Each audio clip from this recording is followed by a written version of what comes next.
But welcome, Paul. Welcome to Kerala. And we met exactly a year ago in Jaipur, where you had just won the Booker Prize. How does it feel to not be the reigning king? Marvelous. And why? What was that moment like when you had to hand over the award to Samantha Harvey? Well, Samantha Harvey is a really good friend of mine, which is very strange because you think of all the writers in the world that the person you're going to hand the Booker Prize to is actually somebody who's a friend who I read her book in manuscript. So it was a really special moment. When she walked up to the stage, she looked at me and I looked at her and she couldn't process that I was going to give her the Booker. It was a lovely moment. But it's something you only want for 1 year. The Booker is like 1 year will do and then you move on. There are other things to be doing, such as writing. But what has the last year been like for you? Lots of travel. I mean, your polarity shifts. When you're a writer, your gravitational field is turned inward. So you're living with your thoughts. You're living with what I call receptivity. You're in tune with the work. So that's an inward direction that you're facing. And then suddenly something like the Booker happens and somebody takes a lever and they just shunt it forward and you become forward-facing. You become a public figure. You become somebody who's doing this all the time, speaking in public, which is fine. It's something you learn to do. And that has its rewards too. But I'm down-regulating the public speaking for 25, and I'm going to become a writer again this year. So let's move to the book a little bit. So to those who haven't read Prophet's Song, it's a disturbing read, and I think that's what Paul intended. It's been called a dystopian novel, but it's not that. I think how Paul classifies it, and what is probably much more correct, is that it's a kitchen sink drama. It's essentially about a mother trying to hold her family together at a time when civil liberties are being eroded. The main character is this very interesting microbiologist. Her name is Eilish. Is that the pronunciation? Eilish. And her husband is a teachers union leader. And he one day disappears. And that's when the story actually starts, and the story starts unraveling. There are 9 chapters in the book, and I think Paul has kind of described it as the 9 circles of hell, because the book gets increasingly dark and increasingly disturbing. But maybe you could just talk us a little bit through how the book came to be and the 9 chapters, in brief. In brief. Can we do this in brief? Well, the book came to be because I was writing the wrong book for 6 months of my life. Which actually is something that happens frequently. It happened with my second book. I spent 6 months working on a text that went wrong. It's not a cause for concern. When you're a writer, everything is worth doing. Everything everything has a benefit to you, because you also learn when something's not working. It's the sunk cost fallacy. There is actually a moment when you should walk away from something rather than persisting. And when I know it's time to walk away, it's because what I'm creating is not moving like a story. Storytelling for me is so fundamental. I chase very big ideas, but they have to work within a story, and they have to be demonstrated by a story rather than being an essay written by me. And so the thing that I was working on wasn't moving like a story. It didn't have that feel of like a ship at sea just sailing through smooth waters. And so it was this moment in my life that I remember so distinctly. It was a Friday afternoon, and it was about 3 o'clock, and I just thought, this fucking thing doesn't work. And I closed it and put it into a folder and moved it away out of my sight forever. And I've not gone back to it, but I had this feeling that there was something else lurking, because you don't see what's back there. I say back there, I'm speaking about the subconscious, the intuitive side of mind. It's never something that you can see rationally. It's something that operates behind your attentional focus. And so you just get a sense that there's knocking on the door, so to speak. And I I had this trust that if I came back to work on the Monday morning, something would be there for me.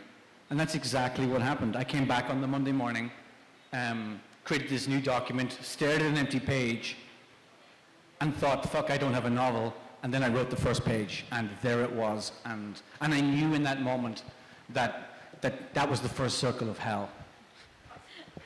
And you've said that was probably one of the best moments of your writing career. Yes, because, you see, all writers spend their time anxiously worrying about the next book, the next piece of good writing, the next sentence. It's not something that you can plan rationally. It's not something that you know when it's going to arrive. And so it's always a joy when something comes to you unbidden, or when you at least turn up to your desk. Turning up is a huge part of the job. Just trusting that that door to the dark, your subconscious, is going to stay open and that things emerge. And I'm always surprised because, you know, I'm a meditator, and I talk about, you know, that we spend so much of our day within this very narrow band of focus, of trapped in this, the ego bandwidth, where it's like, I want, I need, I desire, I have to get, and you're constantly only seeing what it is you have to do and what you want. And there's just so much dimensionally to consciousness that you don't see and that you disregard most of the time. And so when things come through creatively, especially if you're a writer, it's just a joy, because something has come from you that is you, but you don't, in a certain kind of way, you feel like it's come from out there. But of course it's come from inside you. But you're channeling yourself from another part of your mind. So this sounds like a mystic phenomenon, but it's not. It's a psychological phenomenon. And so I find joy in that. And when you find an opening page of a novel, it is always a great moment, because then you know, well, I have a book now, and I knew with this page that everything was there that I needed for a novel. I mean, if you'd said to me, you might win the Booker Prize with this, I would have thought that was probably quite nuts. But I knew I had something that interested me. You talk about writing, I mean, obviously it's coming from you, but you also make it sound a bit mystical. And also in the sense of, you've said how in the last year you've spent so much time talking about your book, talking about your characters. Do you think you know your characters any better over this year? Have you just spoken about them so much? Do you think you've seen them in a... Do you know your characters? I mean, I think that I approach character fundamentally from the point of view that they cannot be known. None of us can be known. I mean, can you even know yourself? If you live with yourself on a daily basis, do you really know who you are? Do you really know in terms of like thinking of yourself as a rational being? We're not rational. We don't know ourselves. And so I approach character from the aspect of the unknowability, the sort of the limitless aspect of character. But within that, there is some sort of aspect of self that's completely rooted in the moment of their life. And that's somebody who seeks to not suffer. And I think that's a fundamental thing that I go after in my writing, because I think suffering is the fundamental condition. And so how do you work against that if you're a character? This is what we all do in our daily lives, and we're always seeking after some form of dignity in our lives. And Eilish, to me, is this enormously complex person. I don't know her, and yet, I probably know her better than anybody. But it's that complexity, I think, that's rewarding for readers. It's why I go back to great novels. Like, really, the canonical works always offer you something in terms of absolute complexity, because life is never black and white. People are the idea of placing a person in a box is an outrage. We're fundamentally complex, we're fundamentally mysterious, we're unknowable, and that's a beautiful thing. Fiction is about that. Fiction is about writing into the unknown, always. You just spoke about suffering, and I think you've often said that one of the core tenets of your work is a tragic worldview. Where does your tragic worldview come from? Where does it come from? Gosh. You see, that's, again, I mean, it's a sensibility. I don't think you can understand where your sensibility comes from. Perhaps it's been informed by, a lifetime of reading. I'm sure there's something to do with it, because as everything you read opens up your perspective. You know, when you read a great writer like Virginia Woolf, you absorb something like from Virginia Woolf, but you're also absorbing all her influences. And so that changes you, that opens up your perspective. And, you know, the tragic worldview is a particular, I suppose it's, you might call it ultra-realism. You know, it's a way of looking at the world without the sort of, the blinkers on. It's a way of seeing the human condition for what it is. That, you know, if, let's say you don't have faith, because I don't have faith, well, what's the world if you have no faith?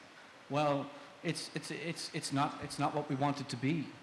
And so how do we place human beings in that world? How do we arrive at meaning in that world? You know, and in a world where we cannot not just know ourselves, but know the world. This goes back to Sophocles, the unknowability of the fates. And we live with the fates always, all of us, all the time.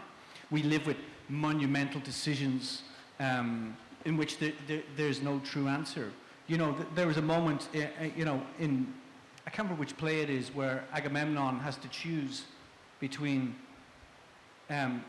making a sacrifice, which is his daughter, in order to go to Troy for the war with the entire fleet laid out on the ocean, but becalmed, and they need to make a sacrifice for to get some wind in their sails. But he's sacrificing his daughter, and this is life. Do you choose your career or do you choose your family? Like these kind of things are always with us. I don't even know where I'm going with this, but I'm wondering. I'm so jet lagged, by the way. You've no idea. I'm also curious about, you've written about how the place where you grew up was the opposite of this. It was desolate, it was empty, it was windblown, it was cold, and you were always a reader from your childhood, and that was sort of your solace. You weren't a particularly good student in school, but then you somehow always felt that writing was something you could kind of cling on to. So can we talk a little bit about how you think your early years might have molded this worldview, or might not have as well? But I'm interested in the early years. Yeah, I mean, they definitely shaped me, of course, because you know, you are your childhood. I mean, I grew up in a household where reading was really important. My mother taught me to read before I went to school.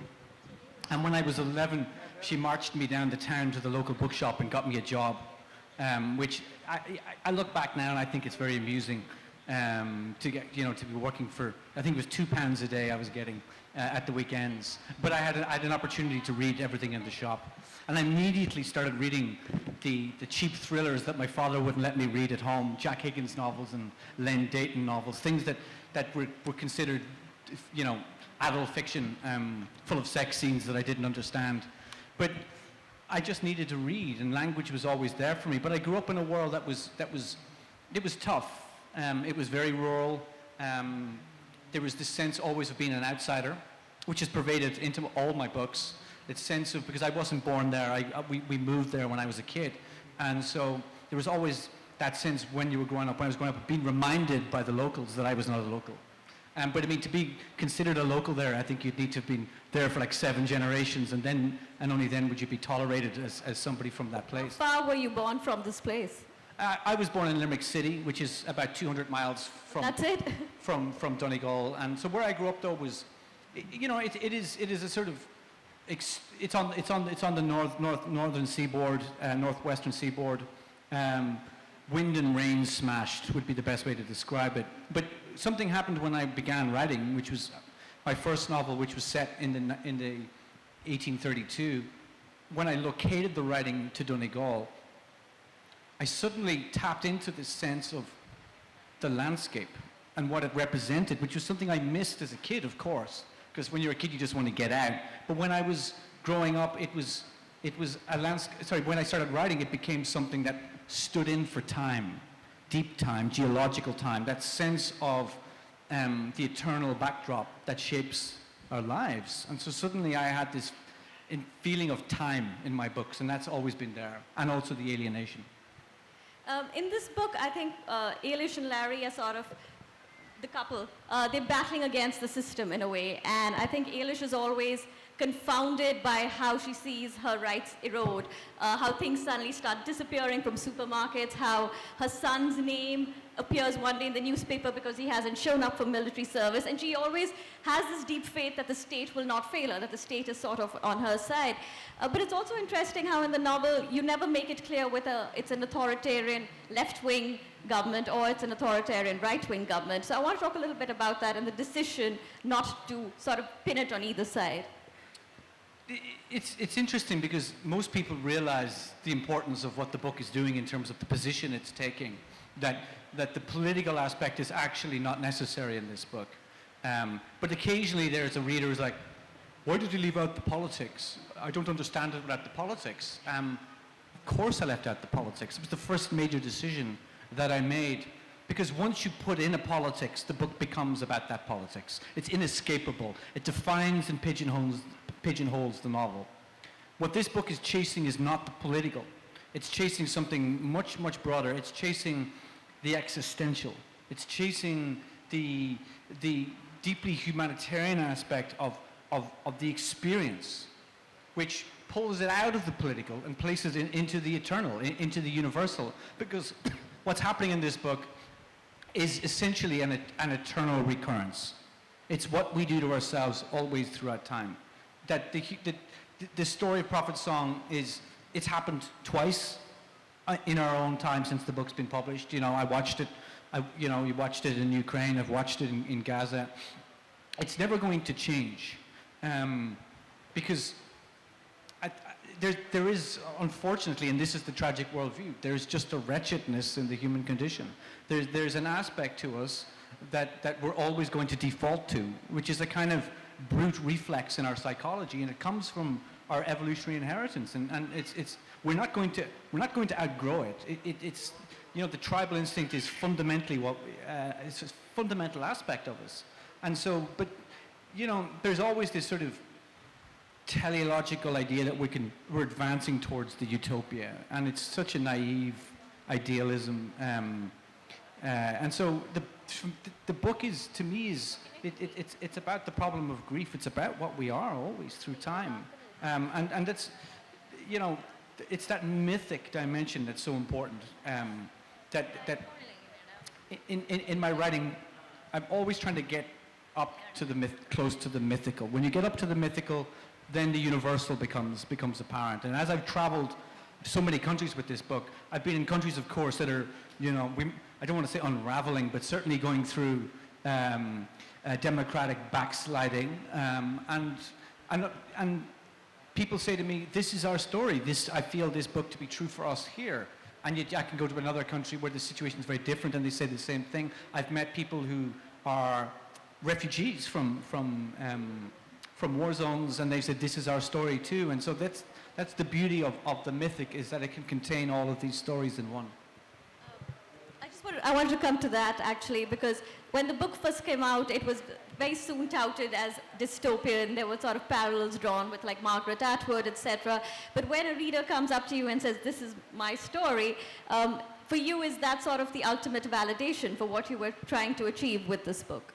Yeah, I mean, I remember the book got a really bad review in the Irish Times, which I didn't read, but I think the reviewer was angry that it was a failed dystopian novel, and it's not a dystopian novel. Pay attention. I mean, for a start, the sentences don't operate at the level of dystopian. The sentences are ultra realistic.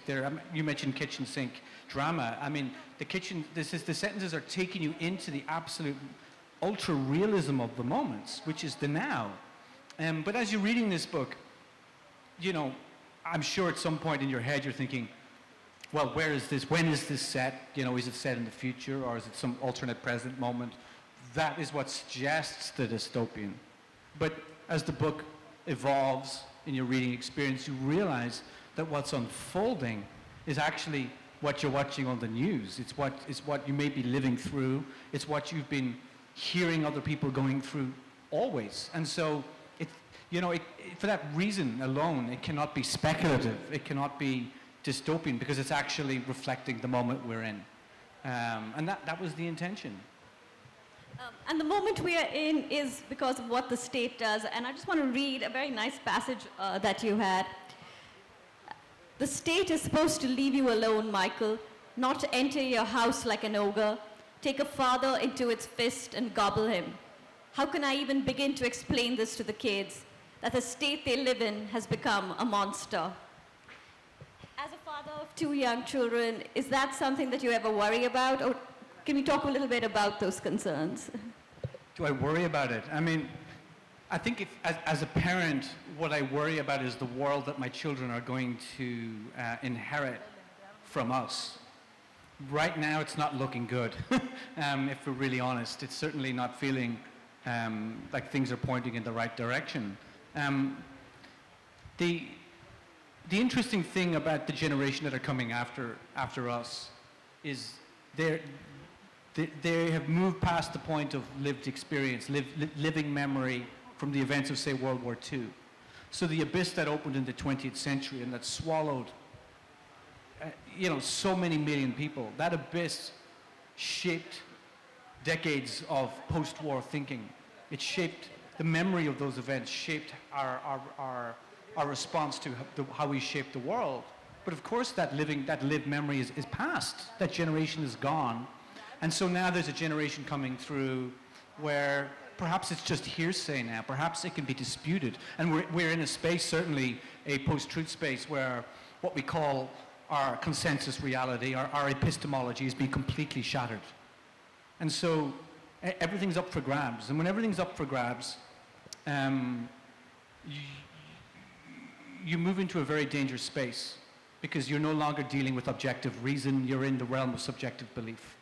And so that's what's happening. And so there's a generation coming through that are actually quite comfortable with the idea of authoritarianism, but they've never experienced authoritarianism. And I mean, perhaps the beauty of reading literature is that it can simulate these things for you. And perhaps Prophet Song can be read as a simulation. But of course, none of these particular people are reading my fiction. So I don't expect my book to be able to change anything in that regard. You mentioned we're living in a post-truth space.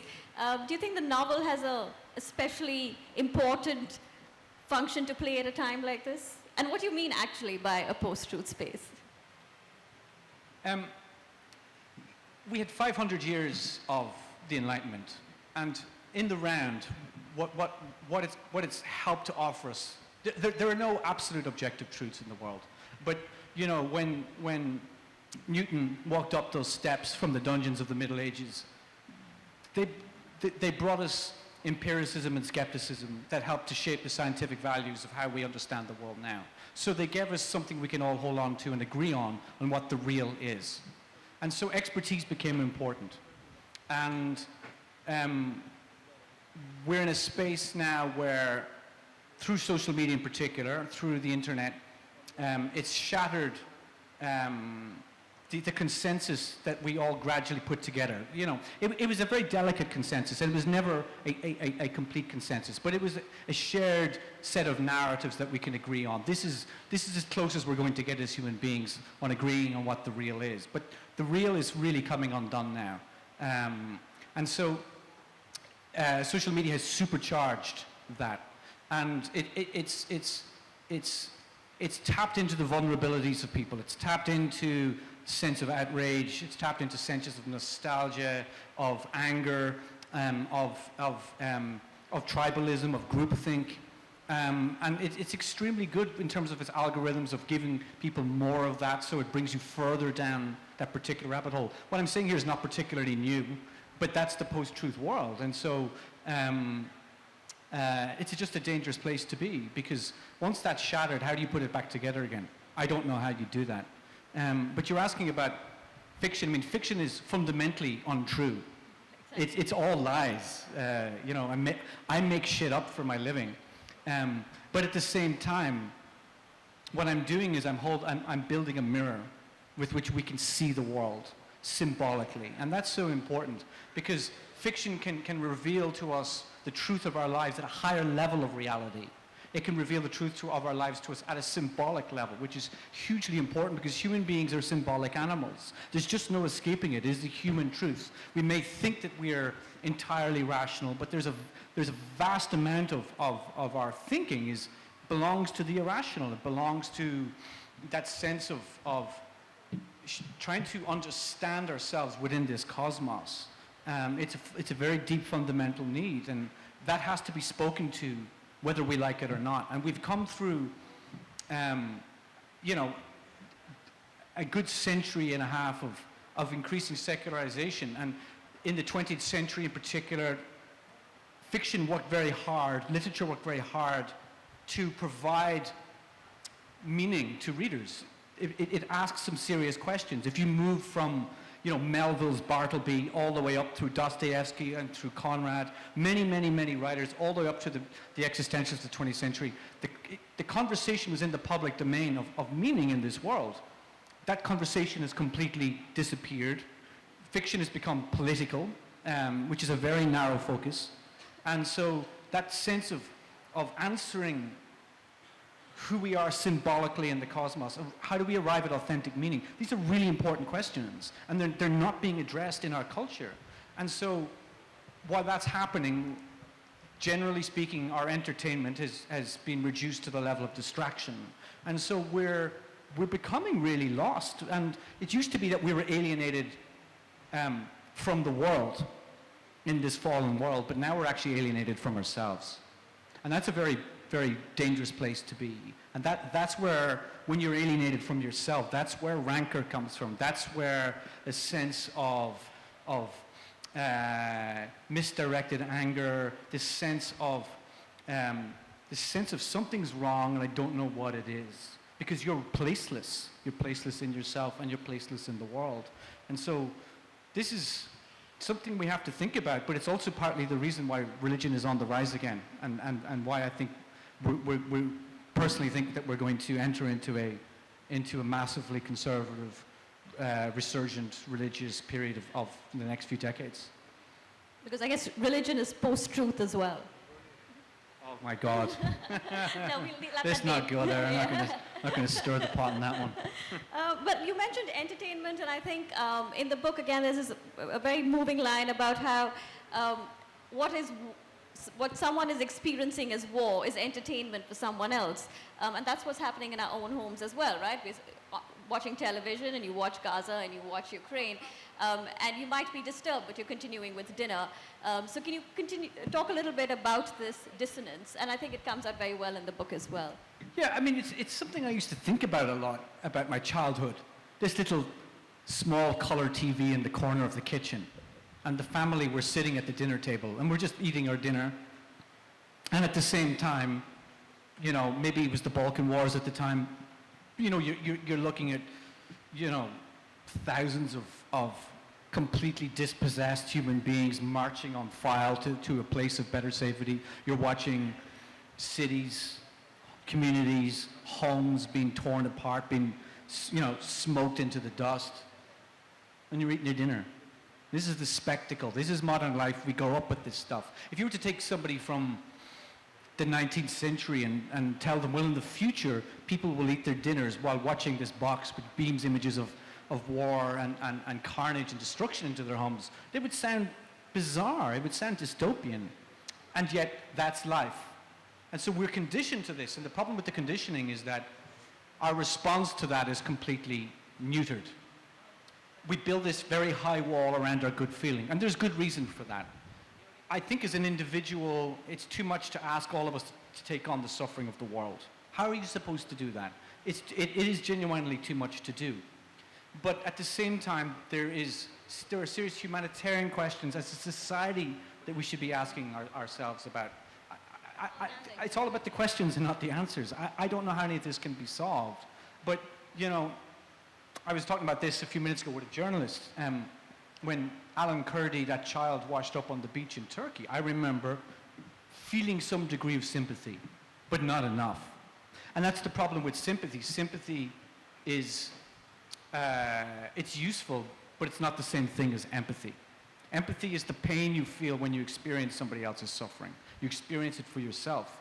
And the news can bring you some degree of sympathy, but not empathy. At least that's how I feel about it. Fiction can get you into the space of empathy. It can make that feeling of empathy radical, because it can truly bring you into the suffering of another, where you absolutely feel it for yourself. And so that's one of the things that I wanted to do with this book. It's why the book is written the way that it's written, in the present tense, with often very, very long sentences that just take you into the living moment, that take you into that space of the now, where you really begin to feel not just the personal cost of events, but also just the moving light of consciousness of another person, of Eilish Stack, of being in that space, being in her complexity, being in the moment of memory with her, while at the same time being within the enormity of events.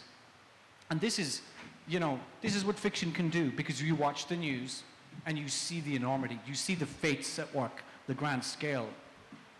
But the actual ability to be rooted within the individual, fiction can do that all at once. That's the beauty of it. You have this wonderful line in the book, and I think it's repeated, in fact. History is a silent record of people who did not know when to leave. And I read this line a year ago, and again I reread it, and it just seems to sound more and more poignant. So can we talk a little bit about this line and its place in the novel?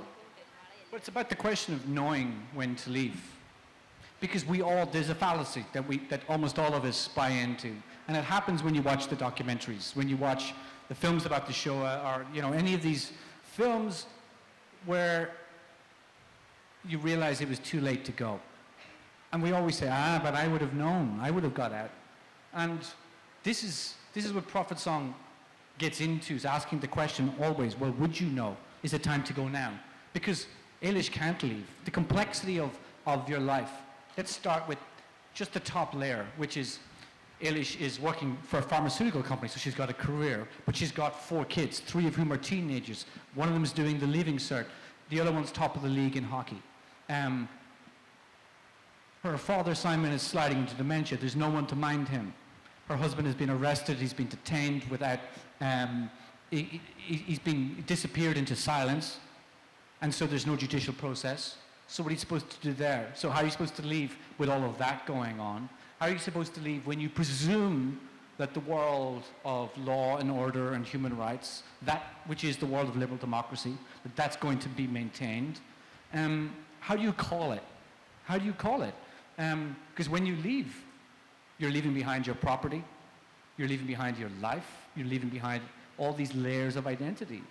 And so what the book perhaps reveals is that the ability to leave only happens when all of these identities are expunged. When they're unplugged one after the other, then when there's nothing left of you, when you become dehumanized, when you become not a person but a thing, that's when you leave, because there's nothing left to stay for. And so history is a silent record of this, because also history is always a record of the victors. This is what I like about fiction, that history is so often dictated by the winners, and fiction can take you into the space of the losers. And so there's a sort of an honorary dignity conferred upon the losers through their absence that I find very interesting for me. It's interesting how the one character who does leave is her father. I mean, her sister manages to extract him, and he, like you mentioned, has dementia, but he's still managing. He lives alone. And then one day he gets a dog. Don't give too much away. Oh, sorry. But can you tell us a little bit about choosing the fact that he's the one who gets out? Well, no, because that's an element of the plot. But I will say that Simon is interesting because he's a scientist and he's a rationalist, and Eilish is a scientist and a rationalist. And as Simon is sliding into dementia, that's the world that he's leaving behind. He's looking back on this world of chasing after the real, chasing after reality, trying to lay a hold upon reality and nail it down. But this is the post-truth problem: is the real is up for grabs again. And so that's the world that's sliding away. It's moving into fog and haze. And he has this moment of lucidity in the novel early on where he speaks to Elish and he says, you need to see what's going on, that what they're doing is nothing new, but it's happening now, that tradition is only what we can all agree on, and that once you take control of the institutions, you can take control of the narrative. And once you take control of the narrative, you can start to change the facts of things. You can say one thing is another thing, and if you say it enough times, well, enough people are going to start to believe that it's true. And that's what's happening, he says, right now. And he says that's why you need to leave, because this is only going to go one way. Elish, you mentioned earlier, and I think that's what the book does wonderfully. You are in her mind, literally, right? Like you can see what she is going through. And as the novel progresses, it really tightens its vice on the reader. And the punctuation gets more and more erratic. So can we talk a little bit about how you created that sense of claustrophobia, literally, and what was it like writing that? Okay. I would say that the punctuation doesn't get erratic. It's very precise. But it's designed to open the moment out into the now. So there are a lot of commas where there should be full stops. And that's very specific because it's about opening the book into these moments of being. And that's a phrase that I borrowed from Virginia Woolf, which is that ability to transcend the self and enter into the now. And so there's this sense in the novel of being caught up in the unfolding, being caught up in the inevitability, being caught up in this thing that you have no control over, which is the conversation between Elish and the fates, between the scale and enormity of events. And so the sentence is designed to get you into that feeling and to get you into that feeling of alienation where you cannot know the world anymore, where the world that you thought you knew is no longer knowable. And so we're in the present tense also, and the present tense can do that because, there's something about writing in, let's say, the Flaubert's realism, past tense realism, which is the default mode of the novel. It's always the past tense, third person, and or it's the past tense, and what it does is it gives you the feeling of something that's known, that's being told. But the present tense gets you into that alienated feeling of we don't know what's going to happen next. As a narrator, I never have a sense of, I never give the reader a sense of what's going to happen. We are up alongside the unknowability with Elish. And so these are aspects of form that interest me. Also, the lack of paragraph breaks in the book is important because it creates these walls of text, this sense where there's no room to breathe, there's no room for escape, that you're completely caught up in the claustrophobia. You mentioned Virginia Woolf, and I think you've said this before, about how many American writers have sort of been influential. And of course, sitting in India, we always think of the Irish writers, not always, but the Irish writers are very well known, and we kind of look up to them, etc. So can we talk a little bit about what some of these American writers have meant to you as a writer, as a novelist?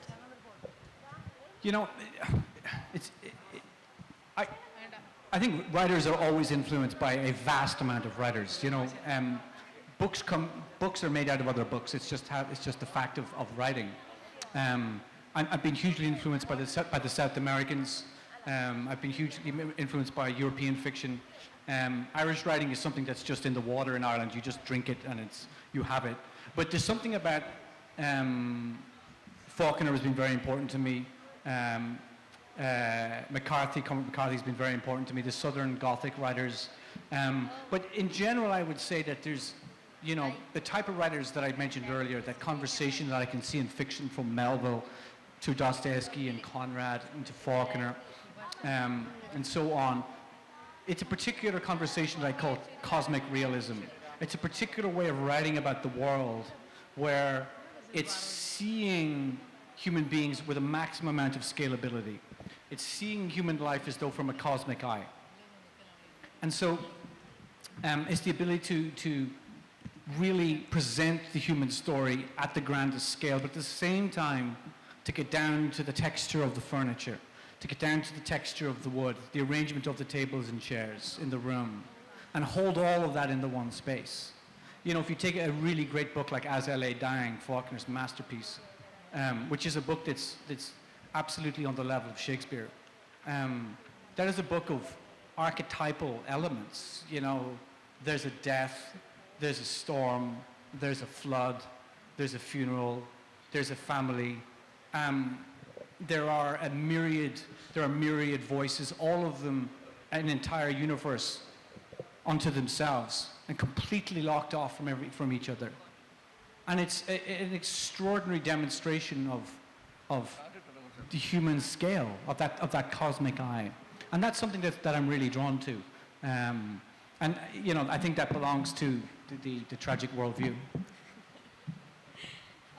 I'm just going to leave some time for questions, but I have one last one. Since we're sitting by the beach, I would just want to ask you... You cannot read the ending out. Are you going to do that? Oh. You cannot? You my God. No, but just the last Somebody explain to her about spoilers.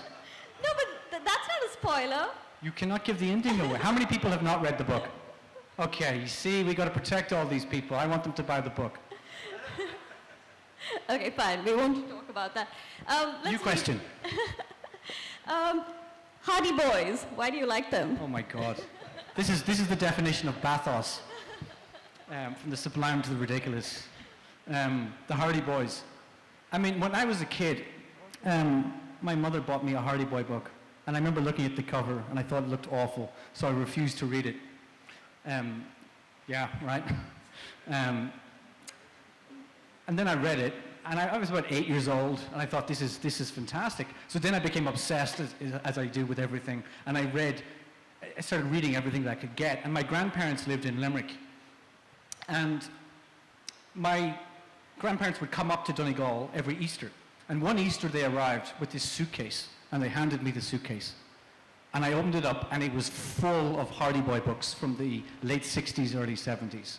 All these really early editions.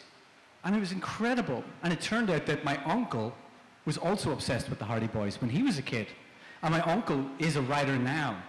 And when he was a kid, what he started doing was he would take the bus money, pocket it, not tell his parents, and he would walk to school. And he would then save up the money and buy the Hardy Boys. And so this collection of Hardy Boy books was the school bus, was his school bus money. And I thought that was amazing. And he became a writer and a film director and a playwright. And so that this, you know, let's not do down the Hardy Boys. Something good comes out of them. Thank you. Oh, wonderful, lots of questions. Can we have the mic? It's extremely hot up here. I'm dying. Hello? Hi. Hi, Paul. Once again, it's a fantastic book. And actually, I had a question. When you said you prefer to write the book in present tense, because it helps the reader get really deep inside the character and experience what they're going through. I also noticed there are no inverted commas when you quote like direct speech. It's just out there. Like there's no inverted commas. So was that also part of this thinking that you were like, well, let me not include these inverted commas so that the realism is not disturbed. The immersion stays the same. Is that a reason why you did it? And if so, could you please tell me if that was a conscious choice or did this come to you like naturally? Everything is conscious. I've never used quotation marks in any of my fiction, ever. I think that quotation marks, this is a bias, by the way, it's a personal bias. All writers have their biases, but I think quotation marks can often produce lazy dialogue. I think that when you write without them, it forces you to write really closely by ear. You really start to listen to the character, so you can start to identify how each character truly speaks. I also think that they're kind of ugly on the page. And, you know, also, it's just a convention. You know, when you go to the Louvre and you walk through the Louvre and you start with, you know, the first oil paintings and you walk through the history of modern art, you see convention changing consistently through time. We're always in the moment of our conditioning of what we think should be done. It's the job of artists to just find a way to push the edges along a little bit further. I'm not even saying that that's what I'm trying to do. If I am doing it, I'm doing it in different ways that are less obvious than that. But it's, again, quotation marks or the length of your sentence or your word choice or the lack of paragraph breaks. This is all part of the form, the mesh that holds your novel together. And so I think a lot about the form when I'm putting a novel together. And every single choice you make in the mesh should associate back to the meaning in the text. Everything there should help to convey that secret center of meaning in the novel, should point you down towards it. And so everything is conscious. Can you hear me? Okay. Yes. I'm going to make a observation and wanted your perspective on it. This is the observation. I hope it's good. If you look at the human history, say 3,000 years, wasn't majority of it under authoritarianism? The question is, so because wasn't majority of that, the lion's share of 3,000 years, was under authoritarian rule? So my question is, isn't democracy and free spirit more the exception than the rule? It becomes the exception if we move into a future without it. But the modern project has been to grant us all our individuality. And, you know, none of us are truly free. You know, we live within a extremely complex, techno, capitalistic, liberal democracy that offers us the perception of limitless freedom. But of course, none of us are truly free within that. But at the same time, it's really good to be me, and it's good to be you, and you can be who you want to be. And I can express who I want to be, which includes writing my fiction. And so what that fundamentally points to is the ability to be an authentic human being. And that authenticity is the deepest aspect of self. If you can be who you want to be in the world, that is, I think, the most beautiful thing that has been granted to us from the last few centuries. It absolutely can be lost. It will be lost in certain parts of the world, without a doubt. It'll certainly become more limited. But certainly as a writer, I mean, even in a very simple way, fiction was censored in Ireland until I think 1973. Writers had books banned. So the ability to just be an authentic individual on the page and have that voice heard was something that was always under threat as a writer. So freedom is, you can come at this from an endless points of view, but just from, as I'm sitting here, that ability to be authentic is the most beautiful thing. It's possibly the case, if we want to go down the road of pessimism, that the moment we're in is showing us that the 80 years we've had since World War II, certainly in the West, may be the aberration. I hope it's not. Hello. Yeah, Philip. Okay, while listening to your talk here, I was reminded of the writers of the 60s like Heller, Kurt Vonnegut and Philip Roth and others who had the kind of a perspective about the world in which you were talking about, that the world that you are going to hand over to the next generation. And I think in one of the novels, I think it was in Something Happened by Joseph Heller, Bob Salcombe taking his son out to the city and showing all the bad things there and saying that, son, one day you are going to inherit this, or son, one day all this will be yours. That's a sentence. So I was wondering whether the perspective of the writers have changed or not changed from the postmodern perspective, and the post-truth perspectives are somewhat similar. You still have the anxiety that about the world that you're going to hand over. I mean, certainly there's, in a lot of modern fiction, a huge agenda to change the world. There's been a fiction told through a very specific lens, which is the political lens. Personally, I feel that the political lens is insufficient to capture the complexity of life, that reality is infinitely complex, and serious literature requires a maximal use of lenses to take on the reality of the world. And the reality of the world is what we want to offer our children. We want them as adolescents to start to actually see what this is and to become equipped to deal with it. And so when you give children and adolescents and young adults Star Wars and Marvel movies, you're giving them a very basic, childish, Manichaean, good versus evil view of life that unfortunately many people don't outgrow. And if you don't outgrow that, you're not capable of actually meeting life, the complexity of it. And so we need serious fiction, we need serious cinema, we need the arts to be challenging, to have that touch of difficulty so that you have to work a little bit towards it. That when you do the work, you come away with something enormous, rather than entertainment. And you know, I was saying earlier, the entertainment that we've been living with for the last 20 odd years, or probably longer, but you know, that in itself is now giving way to just distraction. Even the entertainment industry, the TV industry, Hollywood, it's starting to struggle a little bit because it can't compete with WhatsApp, or sorry, not WhatsApp, Instagram and TikTok.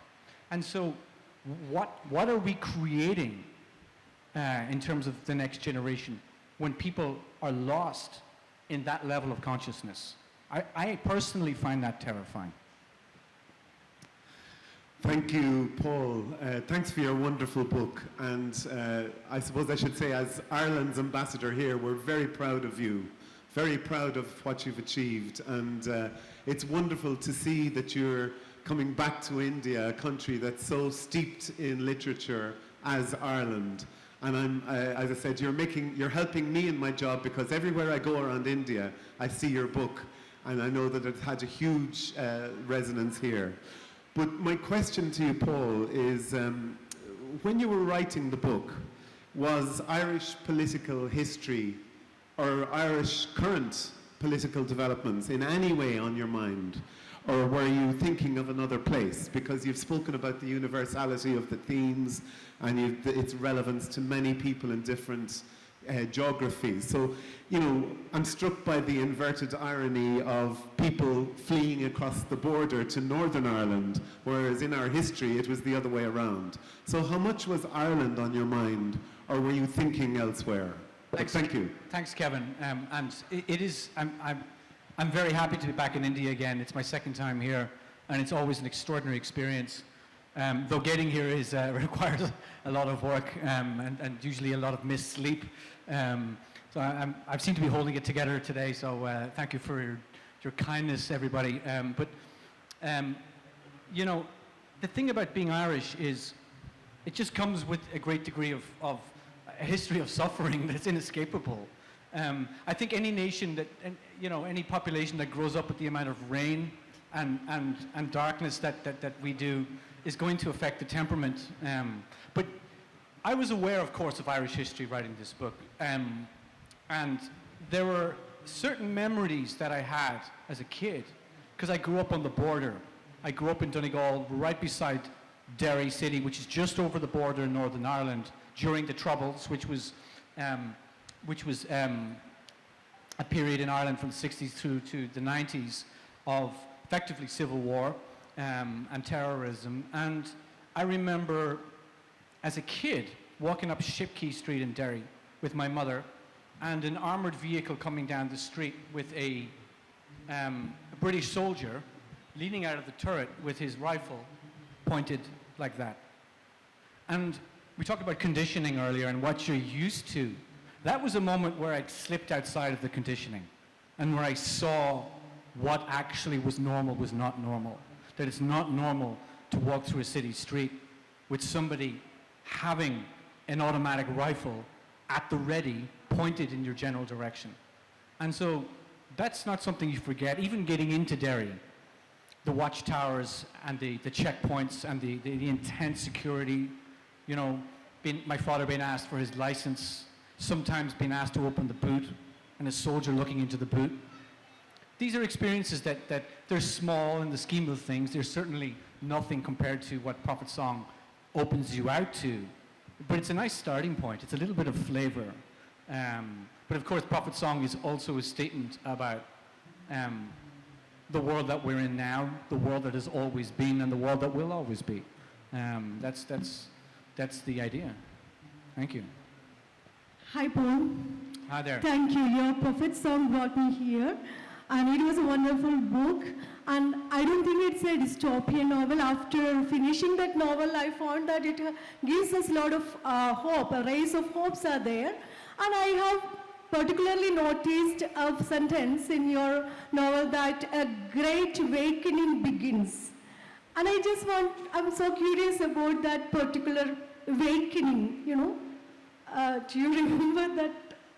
I'm actually struggling to understand you up here because the noise is The great waiting. Awakening. oh, the great wakening. Yes, yeah, thank you, sorry.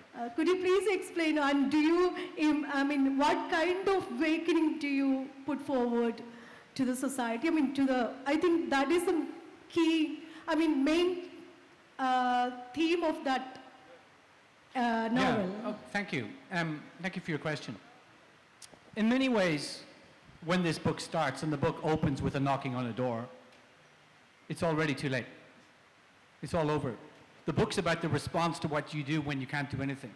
When everything that you took for granted is actually is already over. And so the waking is waking up to that reality that they slept, walked their way into it. That the tipping point occurred long before the opening of this book. The tipping point occurred certainly after the election of a populist government, but it probably occurred when that government moved to bring in an Emergency Powers Act that allowed it to take control of the judiciary, silencing the judiciary. But that point on, it's over. And so, before this book is opened, the media are being curbed, democratic norms are beginning to slide. But of course, everybody moves through the world of the now, thinking the now is always going to continue. It's a typical fallacy we have. Like, if you grow up in a democratic system, if you grow up in a liberal democracy, you assume that's what's going to be. That which has been is going to be always. But why should it be? Why should it continue? There's no reason. So the waking up in this novel is, of course, too late. But all of us can wake up to the reality that this here, what we call civilization, is a very, very, very fragile thing. It's just a very thin veneer. And underneath it is a brute reflex, an instinct, a tribalism that's always waiting to emerge. And we have built, as part of our civilization, particular structures to keep all of that at bay, but they're being eroded now. So, I'm not a political writer though, so I don't want to get into this stuff, but this is happening now, whether you like it or not. Just one last question. I have only one more question left of me. I'm going to pass out up here. Hi, Paul. Last few years, whichever books I've read, the most memorable ones have been Irish, books. I'm thinking about Anna Burns', Milkman, which is set in Troubles.